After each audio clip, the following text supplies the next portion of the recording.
জীবনের কোনো ক্ষেত্রে হতাশ হওয়ার কোনো সুযোগ নেই। আজকে পারিবারিক ভাঙন বলেন, ব্যক্তি পর্যায়ের আত্মিক ধ্বংসই বলেন, সমাজের বিপর্যয় বলেন, যাই বলেন, পিছনে একটা বড় কারণ আছে। সেটা হলো আল্লাহ থেকে দূরে থাকা মানুষের, আল্লাহ থেকে হতাশ হয়ে যাওয়ার। আর এই কাজটা শয়তান করিয়েছে মানুষকে আল্লাহ থেকে দূরে সরানোর জন্য। আল্লাহ রাব্বুল আলামিনের কাছে কেউ যদি যেতে চায়, মন থেকে যদি আল্লাহকে একটা বারও ডাকে, আল্লাহ তবে এক ডাকের মাধ্যমেও তার গুনাহ মাফ করতে পারে। দুজন ব্যক্তির ঘটনা পড়লাম। একজন ব্যক্তি প্রচণ্ড রকম আবেদ, প্রচুর ইবাদত করে। আপনারা জানেন ইবলিসও কিন্তু আবেদ ছিল, ইবলিস কিন্তু প্রচুর ইবাদত করেছে। এখন ওই ব্যক্তির একজন বন্ধু ছিল, এটা বানু ইসরাঈলের ঘটনা। তো সেই বন্ধু পাপী ছিল, বিভিন্ন কবিরা গুনাহ করতো। আর এই আবেদ ব্যক্তি বারবার তাকে নসিহত করতো, গুনাহ ছেড়ে দাও, তুমি পাপ করছো, গুনাহ ছেড়ে দাও। তখন সেই ব্যক্তি যে পাপ করছে সে বলতো যে আল্লাহ কি তোমাকে আমার রক্ষক বানিয়েছেন? আল্লাহ কি তোমাকে আমার উপর দারোগা বানিয়েছেন? আমাকে আল্লাহর হাতে ছেড়ে দাও, আমাকে নসিহত করতে এসো না। একদিন এই আবেদ ব্যক্তি তার বন্ধুকে একটা জঘন্য পাপ করতে দেখলো, এমন একটা পাপ যেটা দেখে তার মনে ধারণা আসলো এটা চরম জঘন্য একটা কাজ। তখন সে মুখ ফসকে বলে ফেলল যে আল্লাহ তোকে আর মাফ করবে না, আল্লাহ তোকে জান্নাত দিবে না। আল্লাহ রাব্বুল আলামিন দুজন মালাকুল মউতকে এই দুজনের কাছে পাঠালেন, দুজনের রূহকে কবজ করা হলো। এবার আল্লাহ পাক তার সামনে তাদেরকে উপস্থাপন করে বললেন, তোমাকে আমার রহমত সম্পর্কে কে গ্যারান্টি দিয়েছে যে আমি কাউকে রহমত করবো কি করবো না? যাও, আমি তোমাকে জাহান্নামে পাঠালাম, ওই ব্যক্তি যে আমার রহমত প্রত্যাশা করেছে আমি তাকে জান্নাত দিয়ে দিলাম।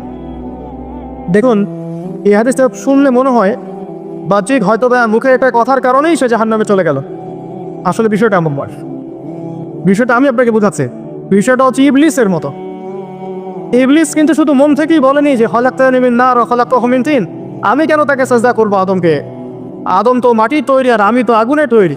এটা ইবলিসের শুধু মৌখিক স্টেটমেন্ট ছিল না, কারণ কি ছিল? আবা ওয়াস্তাকবারা, সে উদ্ধত হয়েছিল, অহংকার প্রদর্শন করেছিল। ভিতর থেকে ইন্টারনালি সে অহংকারী ছিল, সে আন্ডার এস্টিমেট করে কথাটা বলেছে, শুধু মৌখিকভাবে বলে নাই। কিন্তু ঠিক এই ব্যক্তির ঘটনা এমনই, সে মন থেকে অহংকারী হয়ে উঠেছিল, যদিও বা সে আবেদ ছিল। এখানে আমরা যারা প্র্যাকটিসিং মুসলিম হওয়ার চেষ্টা করছি, আমাদের জন্য এখানে নিদর্শন আছে। অথচ নামাজ পড়েই ভেবে বসবেন না যে অনেক কিছু করে ফেলছে, এক চিল্লা দিয়ে মনে করে ফেলবেন না যে দিনের জন্য অনেক কিছু করে ফেলছে। একটা হজ করেছেন, ওমরা করেছেন, সিয়াম রেখেছেন, দিনের জন্য দান সদকা করেছেন, একটা মাদ্রাসা মসজিদ করেছেন, ভেবে বসবেন না আপনি সব অনেক কিছু করে ফেলেছেন এবং অন্যরা সব ক্রোচ তেলা পোকা, ওরা জাহান্নামে যাবে, এমনটা মনে করবেন। জানি না আমরা যে কার আমলের কতটুকু আল্লাহর কাছে কবুল হচ্ছে। তো এখানে এই ব্যক্তির সমস্যা ছিল এই, সে নিজের আমলটাকে অনেক ভারী মনে করছিল এবং সে স্টেটমেন্ট দিয়ে ফেললো যে তোকে আল্লাহ পাক মাফ করবে না। এই একটা কথা মন থেকে বলার কারণে তার ইহকাল পরকাল দুটা বরবাদ হয়ে গেল, সে জাহান্নামে চলে গেল। ঠিক আরেক ব্যক্তির ঘটনা আছে এমন, এগুলো সবগুলো রেফারেন্স আছে। এক ব্যক্তি প্রচুর ইবাদত করতো, আল্লাহ পাক তার ইবাদত করার জন্যে পাহাড়ের চূড়ায় একটা সুন্দর ব্যবস্থাও করে দিয়েছিলেন। সেখানে ডালিম গাছ হতো, ঝর্ণা আসতো, খাবারের কোনো অভাব নাই। হাদিসে এসেছে 500 বছর সে ইবাদত করেছে। কত বছর? কিয়ামতের মাঠে এই ব্যক্তির অবস্থা এমন হবে, তাকে জান্নাতে প্রবেশ করানোর জন্য নিয়ে যেতে বলা হবে, যাও আমার রহমতে জান্নাতে চলে যাও। আল্লাহ পাক আজ এই কথাটা বলবেন, কিন্তু এই ব্যক্তি বলবে আমার আমলের কারণে, আল্লাহ পাক বলবেন আমার রহমতে জান্নাতে চলে যাও। ব্যক্তি বলবে আমার আমলের কারণে।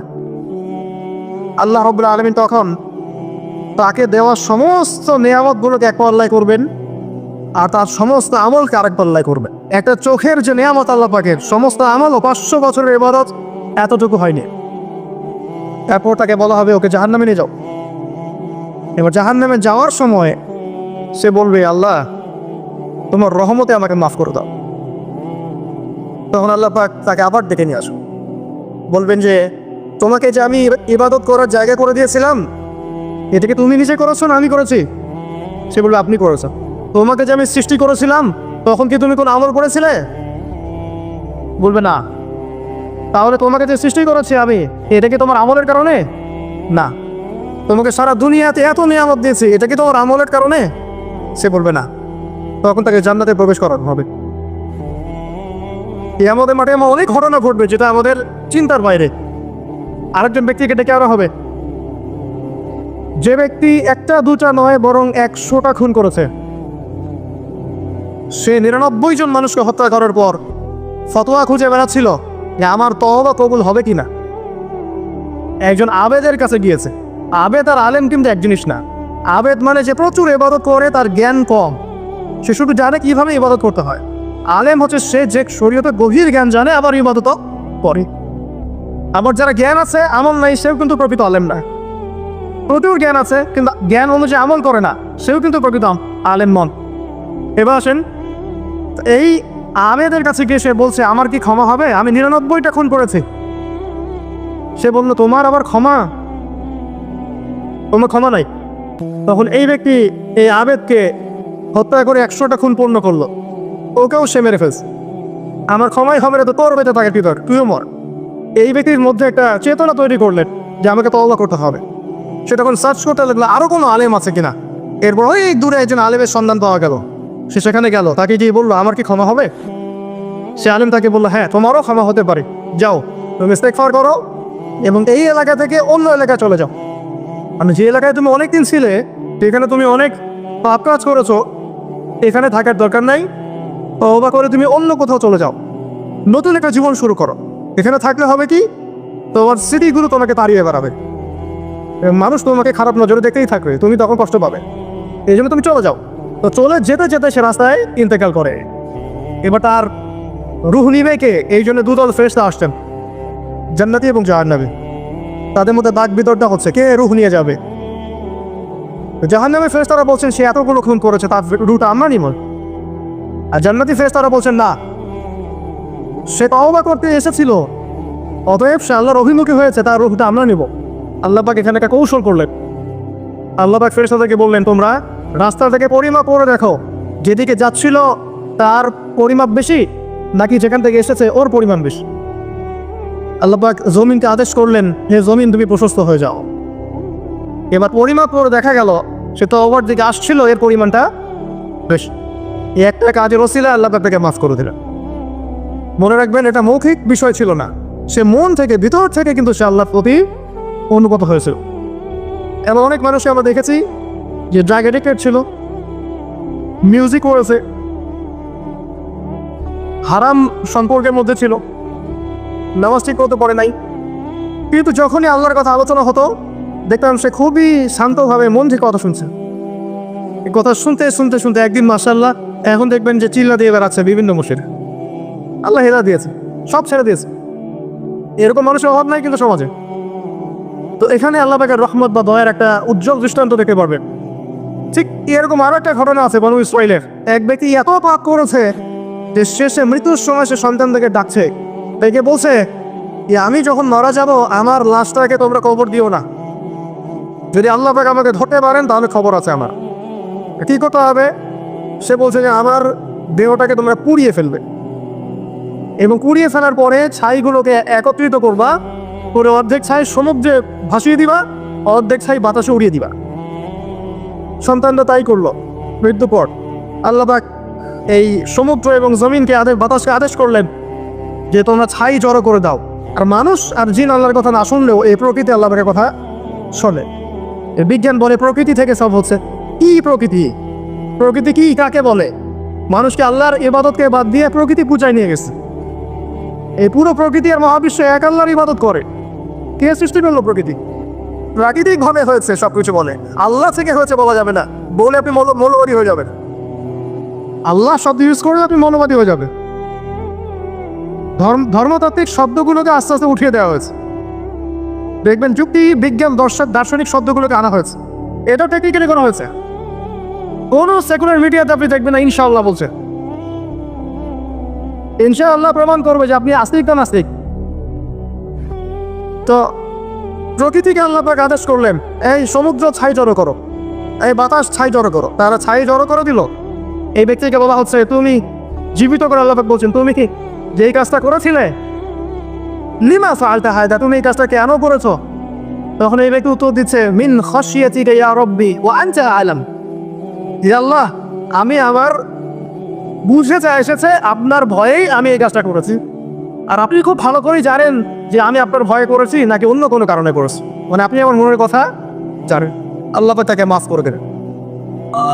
আপনাদেরকে আমি সেই ব্যভিচারী মহিলার কথা মনে করাই, যে ছিল একজন প্রস্টিটিউট মহিলা, পতিতা, যেটা আমরা বলি সমাজের ভাষায়, যদি এখন নতুন শব্দ এসেছে সেক্স ওয়ার্কার বা যৌনকর্মী, এবং এগুলোকে আমরা এখন প্রমোট করছি, আমরা এখন অশ্লীলতাকে প্রমোট করছি। এই কথা বলতে আমাদের বুক কাঁপা উচিত নয় যে আমরা এখন অশ্লীলতাকে প্রমোট করছি। আমরা এখন কাপড় খোলার সংস্কৃতি থেকে যাচ্ছি, যে কাপড় খুলে দিয়েছিল ইবলিস। ইবলিস আমাদের বাবা মার কাপড় জান্নাতে খুলে দিয়েছিল, এটা কি জানেন? ফল খাওয়ার পরে এই ফল খেতে গিয়ে প্রলুব্ধ করেছে ইবলিস। গাছের কাছে গিয়ে ফল ভক্ষণ করার পর সর্বপ্রথম আমাদের পিতামাতার গা থেকে কাপড় খুলে পড়ে গেছে। আমাদের পিতামাতাকে মহাবিশ্বে মগ্ন করে দিয়েছে ইবলিস, আর তার অনুসারীরা এই জমিনে আদম সন্তানদেরকে লগ্ন করছে এখন। অতএব এই যে একটা ট্রেন্ড এখন চলছে, দেখবেন হারাম রিলেশনশিপকে মিডিয়ার মধ্যে দিয়ে প্রমোট করা হচ্ছে, মনে হয় একটা স্বাভাবিক বিষয়, কোনো বিষয়ই না এটা, যে কেউ জেনাই করতে পারে, জেনা পাওয়ান খুব নর্মাল। হালালভাবে যদি আপনি বিয়ে শাদী করতে চান তখন সমস্যা হচ্ছে, হালালভাবে যদি আপনি বিয়ে করতে চান তখন সমস্যা হচ্ছে। হারামভাবে আপনি যা ইচ্ছা তাই করতে পারেন, সমাজে কেউ কিছু বলছে না। এখন বলছে এটা স্বাধীনতা। সুবহানাল্লাহ, কোন স্বাধীনতা? স্বাধীনতা বলে কোনো শব্দ নাই মহাবিশ্বে। এই পুরো বিশ্বের সমস্ত মানুষ আল্লাহর অধীনে পরাধীন। এই বিশ্বে যত মানুষ বসবাস করছে এখন, এটা কেউই স্বাধীন নয়, না কেউ স্বাধীন ছিল, না আছে, না থাকবে। সবাই আল্লাহ পাকের দাসত্বের অধীনে পরাধীন। স্বাধীন সেই এই পৃথিবীতে যে ব্যক্তি শয়তানের তাবেদারি করে ও নফসের তাবেদারি করে, ও তো স্বাধীন, যা ইচ্ছা তাই করতে পারে। এই যে অশ্লীলতার প্রমোটিংটা চলছে, এটাকে পারিবারিকভাবে বন্ধ করতে হবে। আল্লাহ পাক আমাদেরকে বোঝাতে তৌফিক দান করুন। এগুলো যত বাড়বে সমাজে মহামারী আসবে, এখানে মহামারী আসবে, দুর্ভিক্ষ আসবে, সমাজে এমন সব রোগ ব্যাধির জন্ম হবে যেগুলো নামও শোনে নেই মানুষ কখন, এবং সামনে ভূমিধস অপেক্ষা করছে, এগুলো আসবে। যাই হোক, ওই মহিলা, যে ব্যক্তি একজন যৌনকর্মী ছিল, বা যেটা আমরা বলি ব্যভিচারিণী মহিলা ছিল, একটা কুকুরকে দেখেছে সে পানি পান করার জন্য তৃষ্ণার্ত, সে এটাতে মায়া করে দয়া করে তার মোজাটাকে নামিয়ে এই কূপ থেকে পানি উঠিয়ে কুকুরকে পান করিয়েছে। এই একটা কাজের বদলে আল্লাহ রাব্বুল আলামিন এই ব্যভিচারী মহিলাকে মাফ করে জান্নাত দিয়ে দিয়েছে। হাদিস এটাও এসেছে, নবী সাল্লাল্লাহু আলাইহি ওয়াসাল্লাম বলেছেন, ইরহামু মান ফিল আরদ, তোমরা সবাই জমিনবাসীর প্রতি রহম করো। জমিনে মুসলিমই থাকতে হবে, তাদের প্রতি রহম করতে হবে এমন নয়, জমিনবাসী যারাই আছে সবার প্রতি রহম করো, জাতি ধর্ম বর্ণ নির্বিশেষে, এমনকি পশু পাখির প্রতিও দয়া করো। ইরহামু মান ফিল আরদ, জমিনে যারা আছে সবার প্রতি রহম করো। ইয়ারহামুকুম মান ফিস সামা, যিনি আসমানে আছেন তিনি তোমাদের প্রতি রহম করবেন ইনশাআল্লাহ। ইসলাম এই কথাগুলো বলেছে 1400 বছর আগে। আজকের এই বিশ্বে, সো-কল্ড মডার্ন বিশ্বে, যেখানে মানুষের রক্তের কোনো দাম নাই, সেখানে ইসলাম পশু পাখির অধিকার নিয়ে কথা বলেছে 1400 বছর আগে। কাদেরকে কি শিখাতে আসেন? কোরআন এবং সুন্নাহর বাইরে অভ্রান্ত সত্যের কোনো উৎস আছে? এখানে যা আছে তাই চূড়ান্ত। মানতে চাইলে মানেন, না মানতে চাইলে জাহান্নামে যান, কেউ তো বাধ্য করছে না। লাকুম দীনুকুম ওয়ালিয়া দীন। আল্লাহ পাকের রহমত দেখেন। আরেকটা ঘটনা আছে এমন, একটা বিড়ালকে বেঁধে রেখেছিল এক মহিলা, খাবার দেয় নাই, কষ্ট দিয়েছে। একটা বিড়ালকে খাবার না দিয়ে কষ্ট দেওয়ার কারণে এই মহিলাকে আল্লাহ পাক জাহান্নামে পাঠিয়েছে। এরকম কত ঘটনা আছে। এই ঘটনাগুলো হাদিসের পাতায় বর্ণিত আছে। কোরআনে কি বলছে দেখো। কোরআনের আমি কয়েকটা পয়েন্ট আপনাদেরকে খালি বলছি, এটা নিয়ে আমি সকালে ভাবছিলাম। আল্লাহ পাক আদম আলাইহিস সালামকে সৃষ্টি করেছেন, আমরা সবাই জানি। আল্লাহ পাক সূরা সাদের মধ্যে বলছেন ইবলিসকে, হে ইবলিস, তোমাকে কিসে বারণ করলো আদমকে সিজদা করতে, যে আদমকে আমি নিজের হাত দিয়ে সৃষ্টি করেছি। আল্লাহ রাব্বুল আলামিন যে আমাদেরকে এত যত্ন করে ভালোবেসে সৃষ্টি করেছেন, এটা কি আল্লাহ পাকের দয়ার নিদর্শন নয়? মহাবিশ্বের অন্য কোনো মাখলুক সৃষ্টির ব্যাপারে আল্লাহ পাক বলেন নাই খলাকতু বিয়াদাই, আমি নিজ হাতে তাকে সৃষ্টি করেছি। শুধু সৃষ্টি নয়, সৃষ্টি করার পর আল্লাহ পাক তাকে সমস্ত নাম শিক্ষা দিয়েছে। এই যে জ্ঞান শিক্ষা দেওয়া, জ্ঞান, এটা আল্লাহ পাকের সবচেয়ে বড় নিদর্শনগুলোর মধ্যে অন্যতম। এবং আল্লাহ পাকের সবচেয়ে বড় দয়া, আমার মত এটা, মানব জাতির উপরে আল্লাহ পাকের সবচেয়ে বড় দয়াটা হচ্ছে কি জানেন? আল্লাহ পাক আমাদেরকে জ্ঞান শিক্ষা দিয়েছেন, ওহী নাজিল করেছেন। এটা সব কিছুর ঊর্ধ্বে। কারণ আপনি তওবা করবেন, জ্ঞান লাগবে। নামাজ পড়বেন, জ্ঞান লাগবে। রোজা রাখবেন, জ্ঞান লাগবে। যাকাত দিবেন, ইলম লাগবে। আপনি দিনের যে কোনো আমল ধরেন, ইলম লাগবে। জান্নাত জাহান্নামের পথ খুঁজে পেতে হলে ইলম লাগবে। দেশ চালাবেন, ইলম লাগবে। অর্থনীতি চালাবেন, ইলম লাগবে। ইলম ছাড়া কিছু নেই। ইলমের উপরে কিছু নাই। এই ইলমটা আল্লাহ পাক আগে শিক্ষা দিয়েছেন আদম আলাইহিস সালামকে। আমরা তো শিখেছি সমাজ বিজ্ঞান বইগুলোতে যে আমাদের পূর্বপুরুষরা কি গুহায় থাকতো, আর গাছের ছাল পাতাকে থাকতো, তাই না? লতা পাতাকে থাকতো, গাছের ছাল পাতাকে পোশাক করতো আর কি। বোগাস, তা মিথ্যা কথা। আল্লাহ রাব্বুল আলামিন সূরা বাকারা এবং সূরা আরাফ পড়ে দেখেন, আল্লাহ পাক বলছেন যে আদম আলাইহিস সালামকে আল্লাহ পাক সমস্ত নাম জ্ঞান শিক্ষা দিয়েছেন। মহাবিশ্বের যে প্রয়োজনীয় জ্ঞানগুলো আছে সেগুলো আল্লাহ পাক আদমকে শিখিয়েছেন আলাইহিস সালাম। ওয়াল্লামা আদামাল আসমা কুল্লাহা, আল্লাহ পাক আদমকে সমস্ত নাম শিক্ষা দিয়েছেন। আমাদের পিতা মাতারা মূর্খ ছিলেন না, তারা সৃষ্টি থেকেই জ্ঞানী ছিলেন। আদম আলাইহিস সালামের পারমাণবিক বোম বানানোর কোনো প্রয়োজন ছিল না। ছিল? বানান নাই। আপনার মধ্যে এই জ্ঞানটা আসছে কিভাবে? বাই ডিএনএ আপনি জ্ঞান পাচ্ছেন, কারণ আমরা আদম সন্তান। অনেক জ্ঞান আমাদের ভিতরেই আছে, এগুলো চর্চার মধ্যে দিয়ে, গবেষণার মধ্যে দিয়ে প্রস্ফুটিত হয় মাত্র। জ্ঞান ভিতরে আছে আমাদের। আমাদের পিতাকে জ্ঞানী করে বানানো হয়েছে। এই জ্ঞান শিক্ষা দেওয়াটা হচ্ছে আল্লাহ পাকের সবচেয়ে বড় দয়াগুলোর মধ্যে একটা। গ্রহণ করেছেন। শুধু তাই নয়, আদম আলাইহিস সালামকে এমন জ্ঞান শিক্ষা দিয়েছেন যে জ্ঞান ফেরেশতারা পর্যন্ত জানতো না। এটা কি দয়া নয়? এটা কি আদম সন্তানের প্রতি ভালোবাসা নয়? তারপরে সেজদা করিয়েছেন। মহাবিশ্বে অন্য কাউকে কি সেজদা করানো হয়েছে? কোরআনে কি এমন কোনো দলিল আছে যে আদম আলাইহিস সালাম ছাড়া অন্য কাউকে সব ফেরেশতারা সেজদা করেছেন? আছে? তাহলে এই যে সম্মান দেয় আল্লাহর পক্ষ থেকে, সম্মান কিসের ভিত্তিতে? সম্মান শারীরিক ক্ষমতার ভিত্তিতে? সম্মানটা কি কারণে? জ্ঞানের কারণে, ইলমের কারণে, জ্ঞানের কারণে সম্মান। এই সম্মান দেওয়াটা কি আল্লাহ পাকের রহমত এবং দয়া নিদর্শন নয়? অতএব সম্মান পেতে হলে, আল্লাহর রহমত পেতে হলে সেই জ্ঞানের চর্চায় আবার ফিরে আসতে হবে। আপনি যদি আজও সেই ওহির জ্ঞানের চর্চা করেন, আল্লাহ পাক এই পৃথিবীবাসীর বুকের মধ্যে আপনার জন্য সম্মান পয়দা করে দিবেন ইনশাআল্লাহ। দেখেন, ওই সেই জ্ঞানে যদি আপনি এখনো চর্চা করেন, আজও আপনি সম্মানিত হবেন ইনশাআল্লাহ। ব্যক্তি চর্চা করলে ব্যক্তি সম্মানিত হবে, একটা পরিবার চর্চা করলে ওই পরিবার সম্মানিত হবে, একটা সমাজ যদি চর্চা করে সেই ওহির জ্ঞান, ওই সমাজ সম্মানিত হবে। একটা দেশে যদি আপনি ওই ওহিভিত্তিক জ্ঞান ছড়িয়ে দেন, পুরো দেশকে আল্লাহ পাক সম্মানিত করবে ইনশাআল্লাহ, পুরো জাতিকে সম্মানিত করবে ইনশাআল্লাহ। আরও সামনে যান, এই যে আদম এবং হাওয়া আলাইহিস সালাম গাছের কাছে চলে গেলেন, ফল খেয়ে ফেললেন, কারণ আমরা আদম সন্তান, ভুল করি। আল্লাহ পাক সাথে সাথেই বহিষ্কার করে দিয়েছেন? না, আল্লাহ পাক তওবা করার জন্য কালিমা শিখিয়ে দিয়েছেন। সুবহানাল্লাহ, তাদের কালিমা জানা ছিল না। আল্লাহ পাক বলছেন ফাতালাক্কা আদামু মির রাব্বিহি কালিমাত, আল্লাহ পাকের কাছ থেকে আদম আলাইহিস সালাম কিছু বাক্য শিখে নিলেন, যেই বাক্য দিয়ে ফাতাবা আলাইহি, সে আল্লাহর কাছে তওবা করল। কোন সেই বাক্য? সূরা আরাফে আছে, রব্বানা যালামনা আনফুসানা ওয়া ইল্লাম তাগফির লানা ওয়া তারহামনা লানাকুনান্না মিনাল খাসিরিন। এই দোয়া কে শিখিয়ে দিয়েছে? আল্লাহ। এই তওবার বাক্য যে শিখিয়ে দেয়, এটা কি দয়ার পরিচয় নয়? আমরা আল্লাহর কাছে ফিরে যাব, তওবা করবো, ইস্তেগফার করবো, এই জ্ঞানটা শিখিয়ে দেয়া কি আল্লাহ পাকের দয়ার পরিচয় নয়? না, আমরা কিভাবে ক্ষমা চাইতাম? কিভাবে ক্ষমা চাইলে আল্লাহ পাক সমস্ত গুনাহ মাফ করবেন, এই পদ্ধতিগুলো বলে দেয়া কি আল্লাহ পাকের দয়ার পরিচয় নয়? তারপর সামনে যান, পৃথিবীতে নামিয়ে দিয়ে আল্লাহ পাক ক্ষান্ত হয়ে যাননি।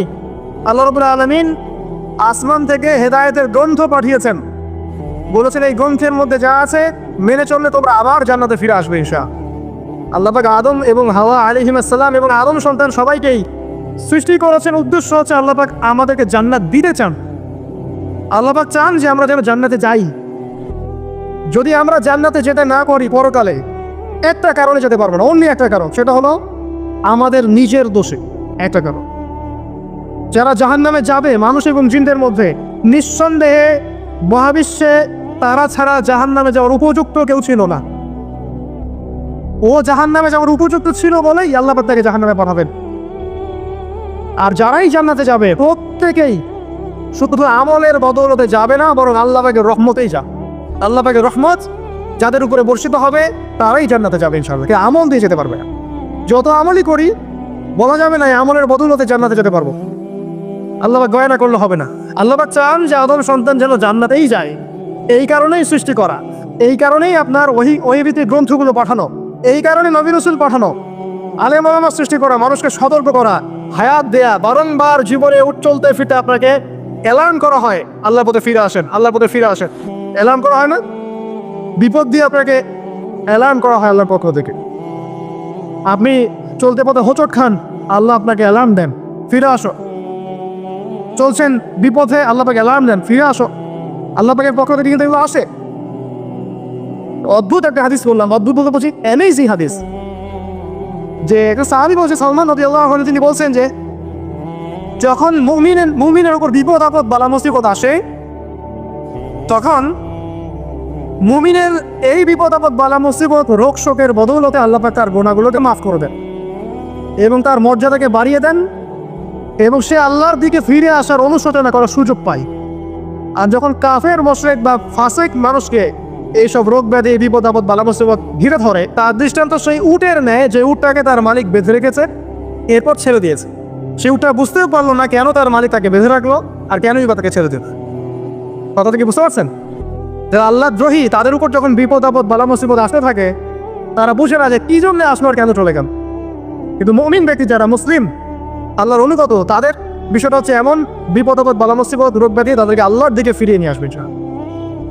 দেখুন, এই যে পৃথিবীতে নামিয়ে দেয়া, এরপর আল্লাহর পক্ষ থেকে ঐশী গ্রন্থগুলো পাঠানো, নবী রাসূল পাঠানো, আলেম ওলামা পাঠানো, আপনাকে হায়াত দেয়া, আপনাকে রিজিক দেয়া, এই শ্বাস নেওয়ার ক্ষমতা দেয়া, আপনাকে জ্ঞান বুদ্ধি দেয়া, বিবেক দেয়া, যে আমি তার পাশে লাউ গাছ উৎপন্ন করলাম। কোন গাছ? খেতে পারেন, এর শাক এবং এই যে ফল, এটার মধ্যে নিঃসন্দেহে এমন এমন কিছু উপাদান আছে যেটা হয়তো আমরা জানিও না, আবিষ্কার করা হয়নি। তিনি সুস্থ হয়ে গেলেন, আলহামদুলিল্লাহ। কোথায় যাবেন? যে কোনো জায়গায় যান। নবী ঈসা আলাইহিস সালামকে চতুর্দিক থেকে আক্রমণ করছে ইহুদিরা। আল্লাহ রাব্বুল আলামিন তাকে এমন হেফাজত করলেন, তার কাছে তাকে উঠিয়ে নিলেন। এটা কি দয়ার পরিচয় নয়? এই যে একটু আগে তেলাওয়াত করলো শুরুর আগে নবী মুসা আলাইহিস সালামের ঘটনা, বনু ইসরাঈল একটার পর একটা অবদ্ধতা করেই গেছে। আল্লাহ পাক তারপরেও তাদের কাছে নবী পাঠিয়েছেন, নবী মুসাকে পাঠিয়েছেন। ফিরআউনের মতো জালেম শাসকের হাত থেকে বনু ইসরাঈলকে আল্লাহ পাক উদ্ধার করেছেন। এটা কি দয়ার পরিচয় নয়?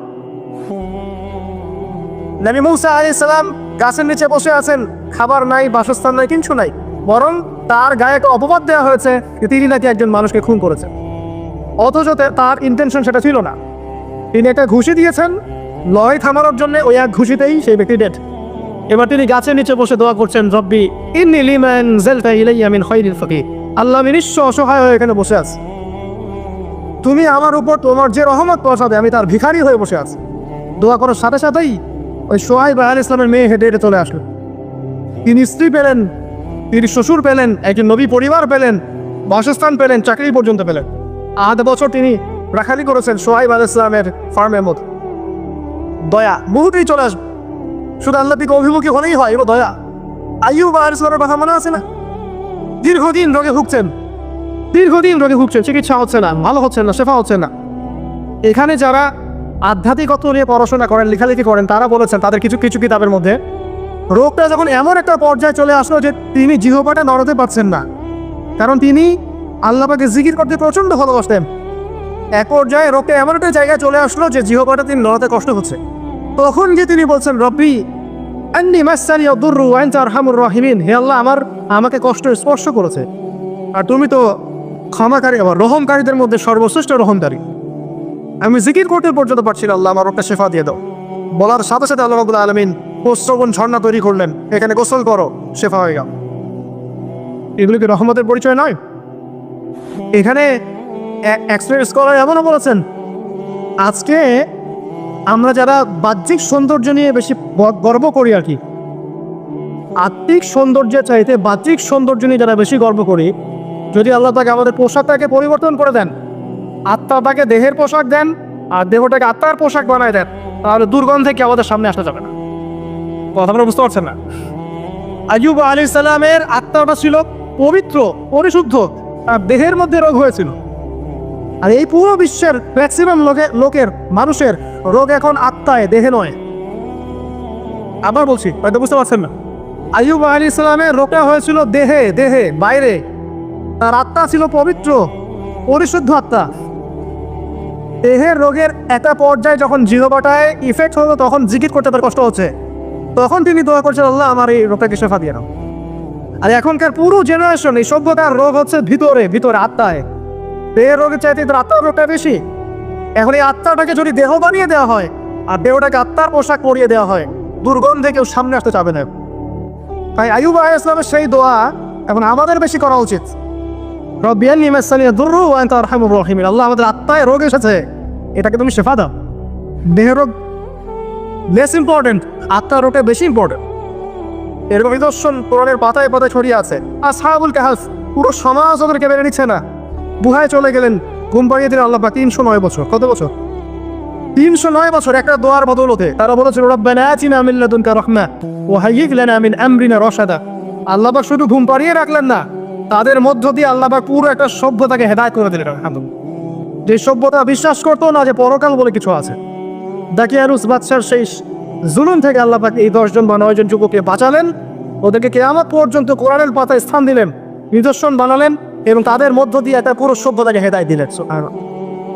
যেখানে যাবেন এই নিদর্শন। আর কার কথা বলবো? জুলকারনাইন, মনে আছে? কোন সূরা আছে জুলকারনাইনের কথা? সূরা কাহফ। আল্লাহ পাক তাকে এমন রহমত করেছিলেন যে মাশরিক মাগরিব মানে পূর্ব পশ্চিম পর্যন্ত তাকে রাজত্ব দিয়ে দিয়েছে। আজকে তো আমরা এই সামান্য একটু ক্ষমতা পেলে আমাদের কেউ চেনে না, গায়ে হাতি দেওয়া যায় না, ঠিক আছে? মানে তখন সে নিজেকে মনে করে যে সে পৃথিবীর সব কিছু, বাকি মানুষের মানুষ না। ক্ষণস্থায়ী সামান্য একটু ক্ষমতা দিয়ে দেখবেন আমাদের অবস্থা খারাপ। প্রত্যেকের ধর্মতাত্ত্বিক ক্ষেত্রেও যদি কাউকে আপনি ক্ষমতা ধর আলেম মনে করেন, দেখবেন অহংকারে বাঁচতেছেন। তার একটু পপুলারিটি হয়ে গেছে, দেখবেন অহংকারে বাঁচতেছেন। আইওয়াস শোডাউনের জামানত এটা, যে যত করে মানুষকে দেখাতে পারলে বাঁচে। কাজ হবে 5%, 95% হচ্ছে আইওয়াস। যে কোনো জায়গায়, ধর্মতাত্ত্বিক জায়গা বলেন, social, economical, political, world affairs, কাউকে যদি আল্লাহ পাক যাররা পরিমাণ একটু ক্ষমতা দিয়ে দিয়েছেন, ব্যাস তাকে আর চেনা যায় না। জুলকারনাইনকে আল্লাহ পাক আলাইহিস সালাম মাশরিক মাগরিবের ক্ষমতা দিয়েছিলেন। এত দাপট ছিল তার, যেদিকে সেনাবাহিনী নিয়ে যেতেন সেদিকে বিষয় করতে পারতেন। পড়ে থাকেন। আর এই ব্যক্তি কিন্তু আলেকজান্ডার দ্য গ্রেট নয়। পশ্চিমারা এখানে আবার একটা ষড়যন্ত্র করেছে। তারা বলে এই ব্যক্তি ছিল আলেকজান্ডার দ্য গ্রেট। এটা ভুয়া কথা। তিনি একজন আল্লাহ পাকের বড় ওলি ছিলেন অথবা নবী ছিলেন। কি ছিলেন আল্লাহ পাক এটা কোরআনে বলেননি, স্পষ্ট করেন না। তা আমরা ধরে নিচ্ছি আল্লাহ পাকে তিনি একজন শুকরগুজার বান্দা ছিলেন। তাকে একটা কম বলছে যারা পাহাড়ের মাঝখানে থাকতো, ইয়া জুলকারনাইন, হে জুলকারনাইন, ইন্না ইয়াজুজ ওয়া মাজুজ মুফসিদুনা ফিল আরদ। ইয়াজুজ আর মাজুজের সভ্যতা জমিনে ফাসাদ সৃষ্টি করছে। ফাহাল নাজআলু লাকা খারাজান আলা আন তাজআলা বাইনা ওয়া বাইনাহুম সাদ্দা। আমরা কি তোমাকে একটু ট্যাক্স দিব, খাজনা দিব, যে খাজনার বদৌলতে তুমি একটা প্রাচীর নির্মাণ করে দিবে, যে প্রাচীর নির্মাণ করলে ওরা আর আমাদের কাছে আসতে পারবে না। তখন এই প্রতাপশালী বাদশার স্টেটমেন্ট হচ্ছে এই, ক্বালা মা মাক্কান্নী ফীহি রাব্বী খায়র। আল্লাহ আমাকে যা দিয়েছেন তার পক্ষ থেকে এটা যথেষ্ট, তোমাদের এসব ট্যাক্সের দরকার নেই। আজকে থেকে নিয়ে প্রায় 1450 বছর আগে নবীজি বলেছিলেন যে আমার আর কিয়ামতের মাঝখানে এতটুকু দূরত্ব বাকি আছে। এভাবে তিনি হাতটা উঁচু করেছেন, দেখিয়েছেন আমার এই 2 আঙ্গুলের মাঝখানে যতটুকু ডিস্টেন্স বা দূরত্ব, আমি এবং কিয়ামতের মাঝখানে এতটুকু দূরত্ব। নবী সাল্লাল্লাহু আলাইহি ওয়াসাল্লাম নবী হয়েছেন মানেই কিয়ামতের আলামত শুরু হয়ে গেছে। সর্বশেষ আসমানি কিতাব কোরআন নাজিল হয়ে গেছে, তার মানে এর পরের সময়গুলো হচ্ছে কিয়ামতের নিকটবর্তী সময়। নবী সাল্লাল্লাহু আলাইহি ওয়াসাল্লাম বলছেন এই উম্মতের আর কিয়ামতের মাঝখানের সময়ের দূরত্ব হচ্ছে আসর থেকে মাগরিবের ওয়াক্তের মতো। বলে তো কোন নামাজের ওয়াক্তটা খুব ছোট হয়? ফজর থেকে জোহর, জোহর থেকে আসর, না আসর থেকে মাগরিব? সবচেয়ে ক্ষুদ্র নামাজের ওয়াক্ত কিন্তু আসর থেকে মাগরিব। তো সেই সময়ে এত ক্ষুদ্র হয়, দেখা যায় আমরা নামাজ পড়ে যদি একটু কোরআন তেলাওয়াত করতে বসি, দেখবেন মাগরিবের নামাজ আজান দিয়ে দিয়েছে। এমন না? বিষয়টা এমন। আর নবীজি বলছেন আমার উম্মত আর কিয়ামতের মাঝখানের ডিস্টেন্সটা এতটুকু, মনে হবে যেন আসর থেকে মাগরিবের ওয়াক্ত। আর এই কথাটা উনি বলেছেন 1400 বছর আগে। কত বছর ভাই? এখন 1450 বছর পরে কারো যদি বুঝতে বাকি থাকে সময় খুব কাছাকাছি, আমরা বলতে পারি বলতে বাধ্য হব যে সেই ব্যক্তির হৃদয়ের চোখটা অন্ধ। সেই ব্যক্তির কি হৃদয়ের চোখটা কি অন্ধ। ওর বাহ্যিক চোখ খোলা ঠিকই, বাহিরের চোখে সব দেখে ঠিকই, কিন্তু ভিতরের চোখটা অন্ধ। আল্লাহ রাব্বুল আলামিন জাহান্নামীদের বৈশিষ্ট্য সম্পর্কে একটা আয়াতে বলেছেন, সূরা আরাফের মধ্যে 179 নম্বর আয়াতে আল্লাহ পাক বলছেন, ওয়ালাকাদ যারানা লিজাহান্নামা কাসীরাম মিনাল জিন্নি ওয়াল ইনস। আমি প্রচুর জিন আর মানুষকে দিয়ে জাহান্নাম পরিপূর্ণ করব, বলি নাউযুবিল্লাহ। আমি প্রচুর জিন আর মানুষকে দিয়ে জাহান্নাম পরিপূর্ণ করব, অথচ এই জিন আর মানুষকে আমি সৃষ্টি করেছিলাম আমার ইবাদত করার জন্য। যেমন সূরা জারিয়াতের 56 নম্বর আয়াতে আল্লাহ পাক বলেছেন, ওমা খালাকতুল জিন্না ওয়াল ইনসা ইল্লা লিয়াবুদুন। আমি জিন আর মানুষকে শুধু আমার ইবাদত করার জন্য সৃষ্টি করেছি। যাদেরকে আল্লাহ পাক শুধু তার ইবাদত করার জন্যই সৃষ্টি করেছেন, সেই জিন আর মানুষদের মধ্যে বহু জিন আর মানুষ জাহান্নামে যাবে। কুদিয়াল আমর, এটা লিখিত হয়ে গেছে। কেন যাবে? আল্লাহ সূরা আরাফ 179 নম্বর আয়াতে নিজেই বলছেন, কারণগুলো হচ্ছে লাহুম কুলুবুন লা ইয়াফকাহুনা বিহা। জাহান্নামে যাওয়ার কারণ হচ্ছে তাদেরকে কলব দিয়েছিলাম, উপলব্ধি করতো না। তাহলে বুঝলাম হৃদয়ে কলব, বিবেক আল্লাহ যাদেরকে দিয়েছেন তারপরে উপলব্ধি করতে পারে না, এটা জাহান্নামীদের বৈশিষ্ট্য। আর ওয়ালাহুম আযানুন লা ইয়াসমাউনা বিহা, তাদেরকে আমি কান দিয়েছিলাম, এই কান দিয়ে তারা শুনতো না। একটু লক্ষ্য করে দেখি, আমরা কিন্তু বাইরের কান দিয়ে সবাই শুনতে পারি, তাহলে এটা কোন কান যে কান দিয়ে সে শুনতো না? আমরা তো বাহিরের কান দিয়ে সবাই শুনে, তাহলে আল্লাহ যে বলছেন কান আছে কিন্তু শোনে না, তাহলে কোন কান দিয়ে শুনি না বলেন? হৃদয়ের কান দিয়ে। তার মানে আমাদের দুইটা চোখ, দুইটা কান। আল্লাহ পাক আবার বলছেন, ওয়ালাহুম আ'য়ুনুন লা ইউবসিরুনা বিহা। আমি তাদেরকে চোখ দিয়েছিলাম, চোখ দিয়ে দেখে নাই। বাহ্যিক চোখে আমরা সবাই দেখছি, তাহলে কোন চোখ অন্ধ? আল্লাহ পাক কোন চোখ অন্ধের কথা বলছে?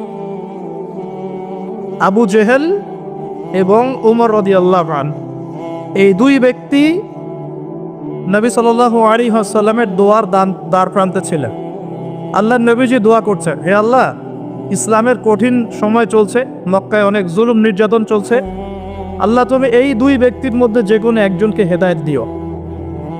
এই দুই ব্যক্তির মধ্যে যে কোনো একজনকে, যাকে তোমার পছন্দ, তাকে হেদায়েত দিয়ে তুমি দ্বীনের জন্য কবুল করো। সুবহানাল্লাহ। একজনের নাম আবু জেহেল, যার নাম আবুল হাকাম ইবনে হিশাম। আবু জেহেলের নাম কি? আবুল হাকাম ইবনে হিশাম। মানে আবু জেহেলের নাম কিন্তু আবুল হাকাম, জ্ঞানের পিতা, কিন্তু আমরা বলছি আবু জেহেল মানে অজ্ঞতার পিতা। কেন? কারণ সে বাহ্যিক জ্ঞানে পরিপূর্ণ ছিল, শরীয়তের গভীর জ্ঞান, শরীয়তের সত্য তার চোখে স্পষ্ট হয় নাই। আল্লাহ পাকের নিদর্শন একটার পর একটা দেখানো হয়েছে, কিন্তু তারপরেও সে ইসলাম কবুল করে নাই। এই কারণে আমরা তাকে বলি আবু জেহেল, অজ্ঞতার পিতা। অথচ তার নাম কিন্তু আবু জেহেল নয়, তার নাম আবুল হাকাম, জ্ঞানের পিতা। আমাদের সমাজে এমন অনেক বড় বড় বুদ্ধিজীবী আছে না, বাহিরের বস্তুবাদী জ্ঞানে পরিপূর্ণ, শরীয়তের জ্ঞানের অজ্ঞ, মিসকিন। এমন মানুষ আছে না? টকশো একদম ছট তুলে ফেলছে একদম। ইতিহাস, সংস্কৃতি, বিশ্ব অর্থনীতি, রাজনীতি, কোন সেক্টরের জ্ঞান নাই যা তার জানা নাই। কিন্তু শরীয়তের মাসলা মাসাইল সে বলতে পারবে না, শরীয়তে ঈমান ভঙ্গের কারণ বলতে পারে না, কোন কোন কথা বললে শিরক হয়, কুফর হয়, কোন কোন কথা বললে নেফাত হয়ে যায়, মানুষ মুরতাদ হয়ে যায়, এগুলো জানে না। কিন্তু বাহ্যিক জ্ঞানে পরিপূর্ণ। এরাও কিন্তু বর্তমান নব্য আবু জাহেল। এরা হচ্ছে বর্তমান সময়ের নব্য আবু জাহেল। আবু জাহেল কিন্তু জ্ঞানের পিতা ছিল। তো আবু জাহেল এবং ওমর রাদিয়াল্লাহু আনহুর মধ্যে আল্লাহ যাকে তোমার ভালো লাগে তুমি হেদায়েত দিয়ে ইসলামের জন্য কবুল করো, এটা দোয়া করছেন কে? মুহাম্মদুর রাসূলুল্লাহ সাল্লাল্লাহু আলাইহি ওয়াসাল্লাম। এবার আল্লাহ পাক হেদায়েত দিয়েছেন ওমর রাদিয়াল্লাহু আনহু। এই তো এখন এই দুই ব্যক্তিকে আমরা যদি ডক্টরের কাছে পাঠাই, মনে করেন, এবং তাদের কান এবং তাদের চোখ টেস্ট করি, দেখা যাবে দুজনের কানই একই, দুজনের চোখই এক, দুজনেরই চোখ ভালো, দুজনেরই কান ভালো। তাহলে আবু জেহেলের কোন কান অন্ধ যার কারণে সে কোরআন শুনতে পারলো না? আর আবু জেহেলের কোন চোখ অন্ধ যার কারণে সে কোরআন দেখতে পারলো না, সত্য চিনতে পারলো? বলেন, এটাকে বাহ্যিক চোখ না অভ্যন্তরীণ চোখ? আর ওমর রাদিয়াল্লাহু আনহুর কোন কান জিন্দা, জীবিত, যে কান দিয়ে তিনি কোরআনের মর্ম শুনতে পারলেন? কোন চোখ জীবিত যেই চোখ দিয়ে তিনি সত্যটাকে খুঁজে পেলেন, বাহ্যিক চোখ আর ভিতরের চোখ। তার মানে বুঝতে পারলাম এই আয়াতে আল্লাহ পাক আমাদের বাহ্যিক চোখ বাহ্যিক কানের কথা বলছেন না। আল্লাহ বলছেন প্রচুর জিনার মানুষ যে জাহান্নামে যাবে তার অন্যতম কারণ হচ্ছে তাদের কলব ছিল কিন্তু মরে গেছে, মৃত কলব। চোখ দিয়েছি দেখে নাই, মানে এই চোখ দিয়ে ঠিকই দেখেছে কিন্তু কলবের চোখ দিয়ে দেখতে পারে নাই। কান দিয়েছি শোনে নাই, মানে কান তো এই চোখ এই কান দিয়ে শুনেছে ঠিকই, এই কান দিয়ে সবই শুনেছে কিন্তু এই কান দিয়ে কোরআন এবং সুন্নাহর মর্মমারি সত্য শুনতে পারে নাই। আল্লাহ পাক বলছেন উলাইকা কাল আনআম, এরা ছিল গবাদি পশু জন্তু জানোয়ারের মতো, নাউযুবিল্লাহ। বাল হুম আদাল, বরং এরা তার চাইতেও নিকৃষ্ট ছিল। বা উলাইকা হুমুল গাফিলুন, এরা ছিল গাফেল সম্প্রদায়, গাফেল। তাহলে আমরা এখানে বুঝতে পারলাম যদি আমরা কলবকে চিন্তা করতে না পারি এটা জাহান্নামে যাওয়ার কারণ। যদি আমরা ভিতরের চোখ দিয়ে দেখতে না শিখি এটা জাহান্নামে যাওয়ার কারণ। যদি আমরা ভিতরের কান দিয়ে শুনতে না শিখি এটা কি জাহান্নামে যাওয়ার কারণ। এখন 1450 বছর পরেও যাদেরকে বোঝাতে হচ্ছে যে সময় হাতে বেশি নাই, আলামাদুস-সাআগুলো সব স্পষ্ট হয়ে যাচ্ছে, তাদের হৃদয়ের চোখটা অন্ধ না, ভিতরের কানটা অন্ধ না, কলবগুলো মরে গেছে না? আমি আপনাদেরকে কিছু দৃষ্টান্ত দেখাচ্ছি যে দৃষ্টান্তগুলো আমাদের ঢাকা শহরের সাথেও মিলে যাবে। বড় বড় সব শহরের সাথে তো মিলে যাবেই। আমরা যে সমাজে বাস করি, বাংলাদেশ ঢাকা শহর, আমরা ঢাকার বাসিন্দা, আমাদের সাথে আরও জাজল্যমানভাবে মিলে যাবে। এটা শুধু একটা শহরের গল্প নয়, বরং এটা হচ্ছে পুরো বিশ্বের সমস্ত বস্তুবাদী শহরের গল্প। পুরো বিশ্বের যত বস্তুবাদী শহর আছে সবারই গল্প এখন সেম, কারণ পুরো বিশ্বটা এখন হচ্ছে একটা গ্লোবাল ভিলেজ, মানে বিশ্বায়নের যুগ চলছে। এক জায়গায় ঢিল দিলে তরঙ্গ সারা বিশ্বে ছড়িয়ে পড়ে না? তো পুরো বিশ্বের গল্পই এটা, আর স্পেশালি আমাদের ঢাকা শহরেরও গল্প এটা, আমরা যেখানে বসবাস করছি। কোরআন এবং হাদিসের ভাঙাচুরা এলেম কালাম দিয়ে মনে হচ্ছে এখন পর্যন্ত যে আমাদের উপরে আল্লাহ পাকের গজবটা আসে নাই, এটাই হচ্ছে আল্লাহর রহমত। আমার কথা হয়তো সবাই বুঝতে পারবেন না, তবে জ্ঞানী মানুষ বুঝবেন ইনশাআল্লাহ। এখন পর্যন্ত যে আল্লাহ পাকের গজবগুলো আসে নাই, এটাই আল্লাহর সবচেয়ে বড় রহমত। আশার যে পাপগুলো আছে, এই কোনো পাপ করতে আমরা এখন বাদ দিচ্ছি না। আশা গজবকে ডেকে নিয়ে আসার যে পাপগুলো আছে, এই পাপের কোনোটা করতে ঢাকা শহরের অধিবাসীরা এখন বাদ দিচ্ছে না। আমি কোরআন এবং হাদিস লাস্ট 1 মাস থেকে এই গজব সংক্রান্ত বিষয়গুলো ঘাটাঘাটি করছিলাম। যখন থেকে যে ভূমিকম্প, টার্কি সিরিয়ার ঘটনাগুলা, ইউক্রেন রাশিয়ার বা ন্যাটো রাশিয়ার যে কনফ্লিক্ট, মহামারী, তা করোনা, কোভিড, বৈশ্বিক অর্থনৈতিক মন্দা, এই যে সমকালীন ইস্যুসগুলো চলছে, এগুলোর সাথে যখন নাসিরুজ্জামানের হাদিসগুলোকে স্টাডি করছিলাম, তখন বুঝতে পারলাম যে স্পেশাল যে 10টা 15টা বা 20টা পাপ আছে, সর্বোচ্চ 20টা হবে, মেজর 10টা, এই 10-15টা 20টা পাপ যখন সারা বিশ্বে ছড়িয়ে পড়ে তখন বিশ্বের অবস্থা এমন হবে যেমন এখন হয়েছে। কোরআন এবং সুন্নাহ A to Z ঘেটে ফেললে আপনি এগুলোই পাবেন। এটা আমি আপনাদের স্টাডি করার সাথে সহজ করে দিচ্ছি, চেষ্টা করছি, কারণ স্টাডির কোনো শেষ নাই। আমি যতটুকু বলবো এখান থেকে আপনি আবার স্টার্ট করতে পারবেন। একটা আমি আপনাকে বেস দিচ্ছি, এর উপর দাঁড়িয়ে আপনি আরও স্টাডি করতে পারবেন। আমার জ্ঞান তো চূড়ান্ত নয়, জ্ঞানের কোনো শেষ আছে? সর্বপ্রথম যে পাপের কারণে আল্লাহর গজব, আসমানের বালা, জমিনের বালা নেমে আসে, তার নাম হলো শিরক। তার নাম কি? এখন পুরো বিশ্বের বড় বড় যে বস্তুবাদী শহরগুলো আছে সবগুলোর বেশিরভাগই শিরকে নিমজ্জিত আছে।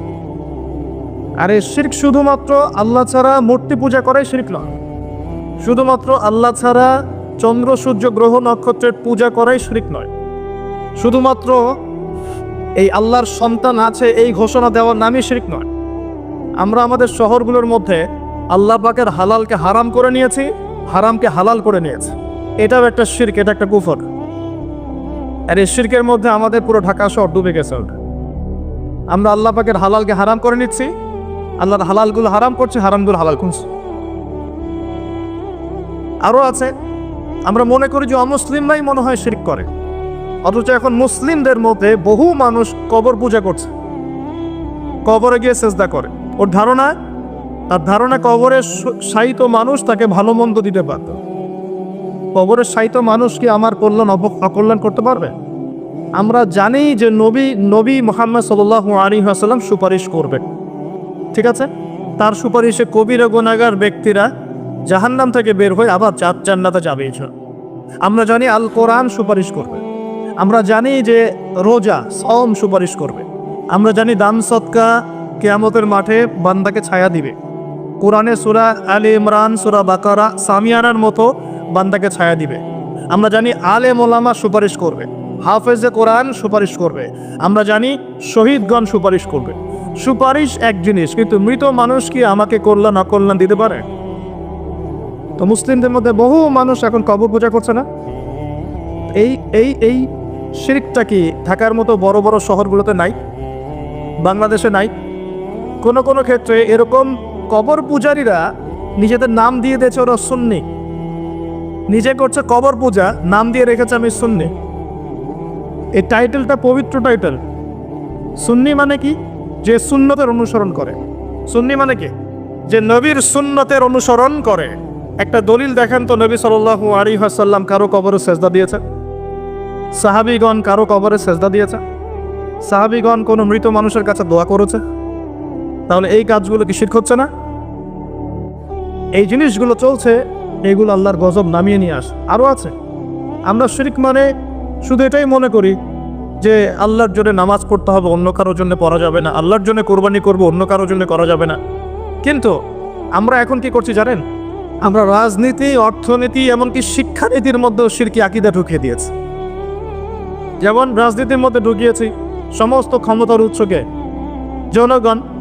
এটা আমাদের একটা পলিটিক্যাল কনসেপ্ট, তাই না?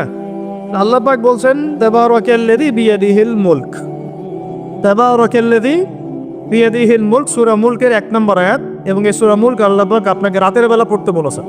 রাতের বেলা পড়লে আপনি কবরের আযাব থেকে বেঁচে থাকবেন ইনশাআল্লাহ। কেন বেঁচে থাকবেন? কারণ এখানে আল্লাহ পাকের একনিষ্ঠ তাওহীদের বর্ণনা দেওয়া আছে, যা আপনাকে কবরের আযাব থেকে কে বাঁচাবে? আল্লাহ, তাওহীদ, আল্লাহ বাঁচাবে ইনশাআল্লাহ। এর প্রথমেই আল্লাহ বলছেন তাবারাকাল্লাযী, বরকতময় সেই আল্লাহ, বিয়াদিহিল মুলক, যার হাতে হচ্ছে সমস্ত কর্তৃত্ব, ক্ষমতা। ক্ষমতার মালিক কে? আল্লাহ পাক সূরা আলী ইমরানে বলছেন কুলিল্লাহুম্মা মালিকাল মুলক, হে আল্লাহ বলো, আল্লাহ, হে আল্লাহ তুমি হচ্ছে রাজত্বের মালিক। রাজত্বের মালিক কে? তুকতিল মুলকা মান তাশা, তিনি যাকে ইচ্ছা রাজত্ব দেন। ওয়া তানজিউল মুলকা মিম্মান তাশা, যার থেকে ইচ্ছা রাজত্ব কেড়ে নেন। তাহলে এর মালিক কে? ফেরাউনকে কে রাজত্ব দিয়েছিল আর তাকে কে ডুবিয়ে দিয়েছে? তাহলে দেয়ার মালিক কে? ডুবিয়ে দেওয়ারও মালিক কে? আবার দাউদ আলাইহিস সালামকে কে দায়িত্ব দিয়েছিল? সুলাইমান আলাইহিস সালামকে কে এই বিশ্বের শাসক বানিয়েছে? ইউসুফ আলাইহিস সালামকে জেলখানা থেকে বের করে মিশরের শাসক কে বানিয়েছে? মুহাম্মদ সাল্লাল্লাহু আলাইহি ওয়াসাল্লামকে মক্কা থেকে শূন্য হাতে মদিনায় নিয়ে গিয়ে মদিনার শাসক কে বানিয়েছে? তো এটা দেয়ার মালিক কে? আল্লাহর মনোনীত বান্দাগণ যখন দায়িত্ব পেয়েছেন, তারা কি আল্লাহর বিধান বাদ দিয়ে অন্যের বিধান দিয়ে দাসত্ব করেছে? তাহলে আমরা তো খলিফা শব্দই বুঝি না। আমরা এই পৃথিবীতে কার খলিফা? আমরা এই দুনিয়ায় কার খলিফা? খলিফার দায়িত্ব কি? আল্লাহ পাক সূরা সদের মধ্যে বলছেন, ইয়া দাউদ, হে দাউদ, ইন্না জাআলনাকা খলিফাতান ফিল আরদ, হে দাউদ আমি তোমাকে পৃথিবীতে আমার খলিফা করেছি। কি করেছি? কে করেছেন? তোমার দায়িত্ব হচ্ছে ফাহকুম বাইনান নাসি বিল হক, মানুষের মাঝে হকের মানদণ্ডে বিচার ফয়সালা করো। মানুষের মাঝে হকের মানদণ্ডে বিচার ফয়সালা করো। এখন হক, সত্য, সত্য মিথ্যা, ন্যায় অন্যায় চূড়ান্ত মানদণ্ড কি? আমার নিজের মন গড়া যুক্তি, বিজ্ঞান, দর্শন, নাকি আল্লাহ পাকের ওহী? কোনটা? এখন আল্লাহ পাকের ওহী দিয়ে বিশ্বের কতগুলো রাষ্ট্র পরিচালিত হচ্ছে হিসাব করে দেখে না। তাহলে এটা বৈশ্বিক শিরক চলছে না? সারা বিশ্বে এখন বৈশ্বিক শিরক চলছে। যখন এই শিরকগুলো বেশি বেড়ে যাবে, যেটা বেড়ে গেছে, তখন আল্লাহ রাব্বুল আলামিন আসমানের গজব নামাবেন, জমিনের গজব নামাবেন। যখন নূহ আলাইহিস সালামের কওম শিরক করা শুরু করেছিল, আল্লাহ পাক প্লাবন দিয়ে ধ্বংস করে দিয়েছিলেন। আস্তে আস্তে সেদিকেই বিশ্ব যাচ্ছে। আল্লাহ পাক এই বিশ্ববাসীর মধ্যে একটা বড় অংশকে অচিরে ধ্বংস করে দিবেন।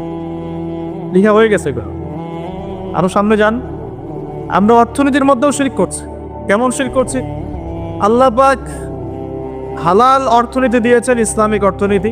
এখানে হালাল করেছেন ব্যবসা, এখানে হালাল করেছেন যাকাত, সাদাকা, সাদাকাতুল ফিতর, কৃষিভিত্তিক অর্থনীতি, এক্সপোর্ট ইম্পোর্ট, মানে সুদ রিবা বাদ দিয়ে যা কিছু আছে সব বৈধ। রিবা ঘুষ, দুর্নীতি, প্রতারণা বাদ দিয়ে যা কিছু আছে সবই বৈধ, আল্লাহ পাক বৈধ করেছে। পুরো বিশ্বের ব্যাংকিং সিস্টেম চলছে সুদের মধ্য দিয়ে, পুরো বিশ্বের। শুধু একটা কান্ট্রিকে মার্ক করা যাবে না, একটা কান্ট্রিকে দোষ দেওয়া যাবে না। পুরো বিশ্বের অর্থনৈতিক মোড়ল যারা আছে এরা সারা বিশ্বকে সুদভিত্তিক অর্থনীতির শিকল দিয়ে বেঁধে ফেলেছে। এখান থেকে কেউ বের হতে পারছে না এখন। সারা বিশ্বে আল্লাহ দিয়ে অর্থনীতি বাদ দিয়ে মানুষের অর্থনীতি চলছে না। এটা শিরিক না কুফর, নাকি তাওহীদ সুন্নাত, কোনটা? এটা শিরিক কুফর না? যখন আল্লাহ পাকের হালালকে আপনি হারাম করে নেবেন, আল্লাহর হারামকে হালাল করে নেবেন, জেনে রাখবেন যেটা একটা শিরকি আকীদা, একটা কুফরি আকীদা, এটা কাজ করা হচ্ছে। আর যখন একটা এলাকার মানুষ শিরক আর কুফরে থাকবে, আল্লাহর কি বরকত নেমে আসবে না আযাব নেমে আসবে? এজন্যই তো আযাব আসছে। আমরা তো আযাব থেকে বস্তুবাদী সমাধান খুঁজি। কি সমাধান? ভূমিকম্প আসছে, অতএব এখন ভালো ভালো সিমেন্ট দিয়ে বাড়ি বানাও শক্ত করে, যাতে ভূমিকম্পে না নড়ে। আমরা বস্তুবাদী সলিউশন খুঁজি। বেশি বেশি আশ্রয় কেন্দ্র খোলো, যাতে করে পরবর্তীতে ওখানে গিয়ে উদ্ধার করা যায়। আর ব্যাকআপ চিন্তা করি যে কী করা যায়, কোনো প্রযুক্তি বের করি যাতে আগে থেকে এই ভূমিকম্পের সতর্কবার্তা দেওয়া যায়। আমরা বস্তুবাদী চিন্তা করি না। আর সলিউশন হচ্ছে আমরা যদি শিরক আর কুফর থেকে তওবা করতাম, আল্লাহ গজব উঠিয়ে দিত। গজব দেওয়ার মালিককে, উঠিয়ে নেওয়ার মালিককে। যদি কোনো এলাকার মানুষ তাওহীদের উপর থাকে, শিরক ছেড়ে দেয়, সুন্নতে থাকে, বেদাত ছেড়ে দেয়, ইমানের উপর থাকে, কুফর ছেড়ে দেয়, আল্লাহ পাক কি জালেম যে তাদেরকে জুলুম করে শাস্তি দিবেন? বরং আল্লাহ পাক শাস্তি আর উঠিয়ে নিবেন, বরকত নাজিল করবেন, রহমত নাজিল করবেন। সূরা আরাফে আল্লাহ বলেছেন, যদি জনপদের অধিবাসীরা ঈমান নিয়ে আসতো, লাফাতাহনা আলাইহিম বারাকাতিন মিনাস সামা, আমি অবশ্যই তাদের উপরে বরকতের দরজাগুলো খুলে দিতাম। আলহামদুলিল্লাহ, আসমান জমিনের বরকতের দরজা সব খুলে দিতাম। কিন্তু জনপদের অধিবাসী তো ঈমান আনবে না, কারণ মনে করছে যে আমরাই সব। মানুষ এখন এই পৃথিবীর বেশিরভাগ মানুষ মনে করে যে মানুষই সব কিছু, মানুষই সব কিছু। মানে এই সভ্যতার কারিগর হচ্ছে মানুষ, মানুষ এমন মনে করে। অথচ সভ্যতা শুরু হয়েছে নবীদের হাতে, সভ্যতা শেষও হবে নবীদের হাতে। সভ্যতা শুরু হয়েছে কোন নবীর হাতে বলেন? এই পৃথিবীতে সর্বপ্রথম কৃষিকাজ করেছেন কোন নবী জানেন? আদম আলাইহিস সালাম। আর এমন কোনো নবী নাই আল্লাহ পাকের যে নবী কৃষিকাজ এবং পশুপালন করেন নাই। এমন কোন নবী নাই যিনি কৃষিকাজ পশুপালন করেন নাই। এটা নবীদের সুন্নত। কারণ নবীদেরকে মানুষকে সঠিক পথে আনতে হয়। যখন আপনি পশুপালন করবেন, কৃষিকাজ করবেন, তখন কিন্তু আপনার মধ্যে একটা ধৈর্য বাড়বে, মানুষকে নেতৃত্ব দেওয়ার একটা ক্ষমতা তৈরি হোক। তো মুসা আলাইহিস সালামকে আল্লাহ পাক 10 বছর ওই কৃষিকাজ করিয়েছেন, ফার্মে কাজ করিয়েছেন। শুআয়ব আলাইহিস সালামের ফার্মে তিনি 10 বছর কাজ করেছেন। কারণ বনু ইসরায়েলের মতো একটা ছিন্ন ভিন্ন জাতিকে তাকে নেতৃত্ব দিতে হতো। আল্লাহ পাক আগে তাকে তৈরি করেছেন। আল্লাহ বলেছেন, ওয়াসতানা'তুকা লিনাফসি, আমি নিজের জন্য তোমাকে তৈরি করেছি আগে। তো এই যে কৃষিকাজকে খারাপ মনে করবেন না। এগুলো যারা করেন মনোকষ্টে ভুগবেন না যে আপনি দরিদ্র, আপনার মান সম্মান কম, এমন নয়। আপনি বরং সম্মানিত মানুষ, কারণ আপনি নবীদের সুন্নতের পেশায় আছেন, মাশাআল্লাহ। তো যেটা বলছিলাম, যখন শিরক আর কুফর বাড়তে থাকে একটা জনপদের মধ্যে, তখন আল্লাহর আযাব গজব নামতে থাকে। এই সমস্যাগুলো আমাদের শহরে নাই? শিরক আর কুফরে ভর্তি হচ্ছে না দিন দিন? আমাদের শহরে পেপার পত্রিকা খুললেই দেখা যায় রাশিফল। কি রাশিফল? তুমি সিংহ রাশি, তোমার দিনটা কেমন যাবে। তুমি কন্যা রাশি, তোমার দিনটা কেমন যাবে। আর প্রায় মিডিয়াগুলো এগুলো প্রচার করে না? এসব মুশরিক মিডিয়া, এগুলা সবই মুশরিক। কীরকম করে বুঝলাম মুশরিক? একটা ভূমিকম্প যদি হয়, বলবে না যে আল্লাহর কাছে মানুষ কত অসহায়, এরকম শিরোনাম দিয়ে সংবাদ করবে না। কি করবে?